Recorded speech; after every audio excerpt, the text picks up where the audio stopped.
There is a strange silence inside this Middle East war, not the silence of peace, not the silence of exhaustion. A different kind of silence, the silence that comes when every government involved has discovered the same uncomfortable fact. The war has produced damage, but it has not produced a clean ending. That is the part people are still missing. Iran has been hurt badly. America has applied crushing pressure. Lebanon has been forced into a sovereignty crisis it avoided for decades. Israel has fought on front after front and proved that it can reach deep into enemy networks. And yet, after all of that, the region is still standing in front of the same question. How does anyone actually get out? That is why the latest Iranian proposal matters. Not because it is generous, not because it solves the war.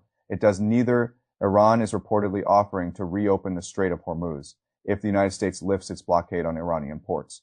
While the nuclear issue gets pushed to a later stage, that is not a peace plan. That is a survival plan dressed as diplomacy.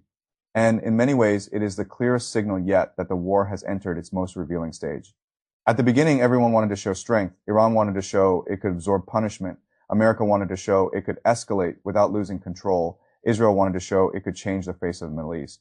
Lebanon wanted to show it was not merely a hostage of Hezbollah. But the longer the war continues, the more every side runs into the same wall. Strength is easier to demonstrate than to convert. You can bomb, you can blockade, you can sanction, you can evacuate villages, you can extend ceasefires, you can form new political coalitions. But eventually the question comes back, what is the durable result? Iran's proposal is built around that question. Tehran is not saying we surrender on the nuclear issue. It is saying take the hand off our economic throat first, then we will talk about the harder thing later. That is a calculated move. It preserves pride. It preserves leverage. It avoids admitting that the blockade is working too well, but it also reveals that the blockade is working enough to force Tehran to search for a different sequence. That matters because Washington has also changed sequence. The United States started this conflict with kinetic pressure strikes, military operations, force projection, and the belief that enough damage would push Iran toward a better deal. But air campaigns have limits. They can destroy facilities. They can degrade infrastructure. They can raise the cost of defiance. What they cannot always do is force a regime to sign the paper you want it to sign. So the center of gravity shifted. The war moved from the sky to the balance sheet. That is what the blockade represents. It is not just a maritime operation. It is a political experiment. Can America create enough economic pain to do what bombs did not do? Can it bleed exports, block imports, fill storage tanks, freeze networks, sanction customers, and squeeze the system until Iran decides that a partial deal is better than no deal? That is the wager now. And it is a dangerous wager because economic pressure has one feature military planners often underestimate. It spreads. A missile hits one target, a blockade hits a chain, it hits oil revenue, then shipping, then food prices, then currency, then factories, then foreign partners, then markets, then political calculations far outside the original battlefield. That is why Washington's position is stronger and weaker at the same time. Stronger because the blockade creates daily pressure Iran cannot ignore. Weaker because every additional day also makes the United States more responsible for a wider economic shock. Trump says America has all the cards. Maybe he believes that, but cards are only useful if the game ends before the table catches fire. That is the danger. Iran may be under pressure, but America is now attached to the pressure it created. If the blockade produces a deal, Washington can call it strength. If the blockade produces a wider crisis, Washington owns the consequences. This is why the new Iranian offer is so interesting. It is not an offer to settle the deepest dispute. It is an offer to stop the bleeding while leaving the deepest dispute alive. Reopen Hormuz, lift the blockade, save the nuclear fight for later. There is a cynical way to read that. Iran wants relief without concession, but there is also a strategic way to read it. Iran knows the nuclear issue is too politically explosive to solve quickly, so it is trying to isolate the one problem that is hurting everyone immediately. That is not irrational. The question is whether Washington can accept a sequence that does not give it the full victory it wanted. That is the first impossible exit. The second is in Lebanon. Lebanon's problem is older than this war, but this war has made it impossible to hide. A state cannot speak with one voice if one armed movement can drag it into war. That has always been the Hezbollah problem. For years, the Lebanese state lived beside that contradiction because the alternative was too dangerous. Confront Hezbollah and risk civil conflict, ignore Hezbollah and surrender pieces of sovereignty. So the contradiction remained. Now the contradiction is on fire. Southern Lebanon has been devastated. Towns and villages below the Litani have been evacuated. Bridges have been destroyed. Displaced civilians are waiting for negotiations to decide whether home is still reachable. And in the middle of that destruction, something politically extraordinary happened. Lebanon and Israel began direct ambassador-level talks. This is not normal. This is not minor. It means the war has forced Beirut to confront the old fiction. Lebanon can no longer simply say it is not responsible for Hezbollah while Hezbollah operates from Lebanese territory. But it also cannot simply crush Hezbollah without risking an internal explosion. So Lebanon is trying to do what Iran is trying to do in a different form, separate the problem into stages. Disarm the South, negotiate the border, secure withdrawal, rebuild sovereignty step by step. But Hezbollah is not a bureaucratic file. It is armed, it is political, it has a base, and it has already signaled that the question changes once the discussion moves north of the Litani. That is where Lebanon's exit narrows. Israel wants guarantees. Lebanon wants sovereignty. Hezbollah wants survival. The Lebanese army wants to avoid fighting another Lebanese faction while Israel is still active. The civilians want to return. Again, every demand sounds understandable when isolated together. They produce paralysis. This is the second great truth of the current moment. Every actor is not only negotiating with an enemy, they're negotiating with their own political limits. Iran negotiates with America, but also with domestic pride and revolutionary legitimacy. Lebanon negotiates with Israel, but also with Hezbollah and the fear of civil war. Israel negotiates with Lebanon and Iran, but also with its own exhausted public and fractured coalition. America negotiates with Iran, but also with the need to prove that pressure works. That is why the region is so difficult to stabilize. It is not one peace process. It is multiple internal crises wearing the mask of external diplomacy. Then comes Israel. For Israel, the deepest problem is not whether its military can still act. The problem is whether military action still has a believable political destination. Netanyahu promised to change the face of the Middle East. That was the great wartime promise. And on one level, Israel did change the region. It weakened parts of Iran's axis. It forced Hezbollah into a new phase. It expanded operations across multiple fronts. It showed enemies that distance does not guarantee safety. But the opposition's answer is brutal, almost changed it, almost solved it, almost transformed it. That word cuts because it captures the problem better than a long speech.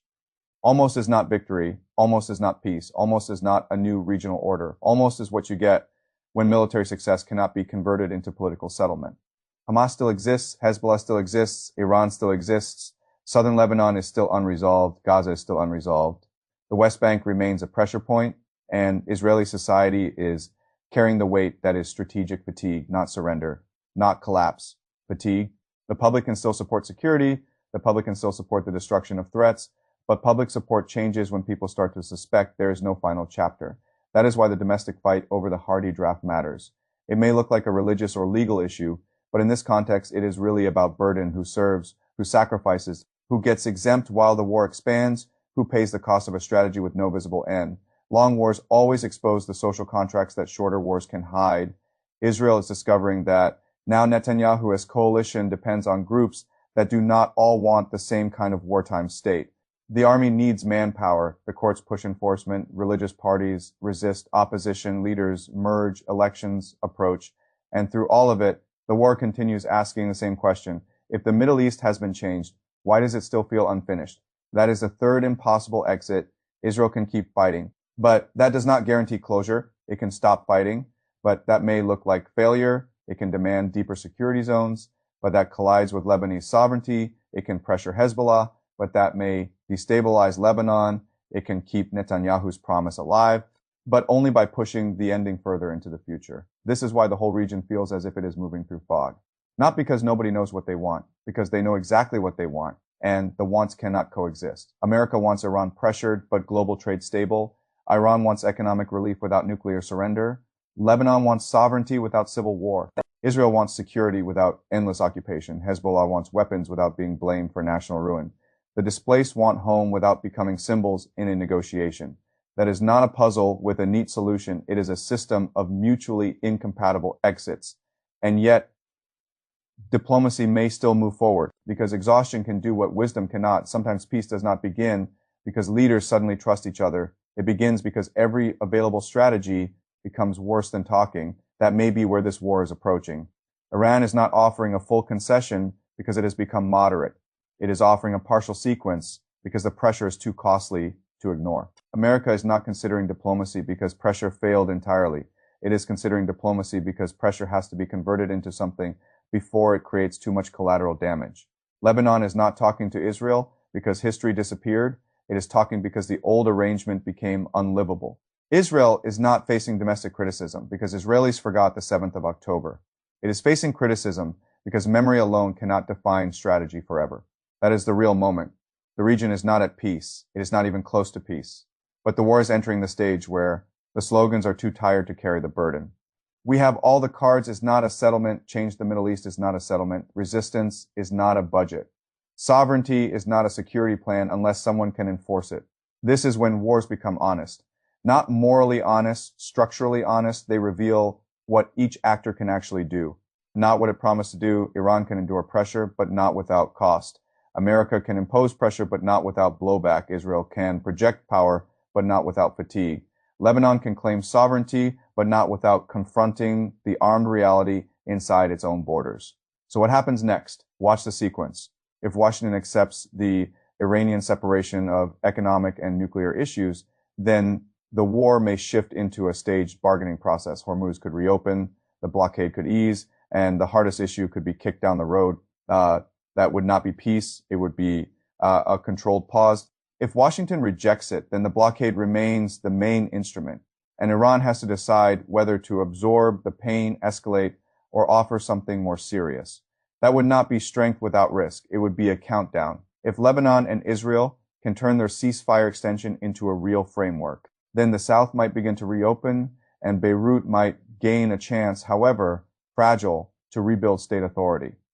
If they cannot, the displaced stay displaced, Hezbollah remains unresolved. And the next round becomes easier to imagine.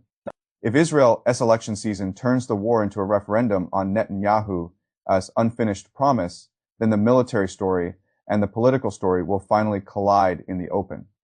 That may be the most important collision of all, because in the end, wars are not judged only by what they destroy. They are judged by what comes after destruction, and right now, that is exactly what is missing after the blockade. What after the strikes? What after the evacuation? What after Hezbollah's partial disarmament? What after Netanyahu's promise? What every unanswered? What becomes another reason the war keeps moving? So when people say everyone is running out of time, do not hear that as a dramatic phrase. Hear it as a map. Iran's economic time is shrinking. America's diplomatic time is shrinking. Lebanon's sovereignty time is shrinking. Israel's political time is shrinking. And every civilian caught between these strategies is living inside a clock they did not set. That is why the next deal, if it comes, will not feel clean. It will feel unsatisfying, partial, compromised, full of postponed fights. But that may also be the only kind of deal the region can reach now because clean victories are gone. The only thing left is whether the people in power can accept an ugly exit before the ugly exit disappears too.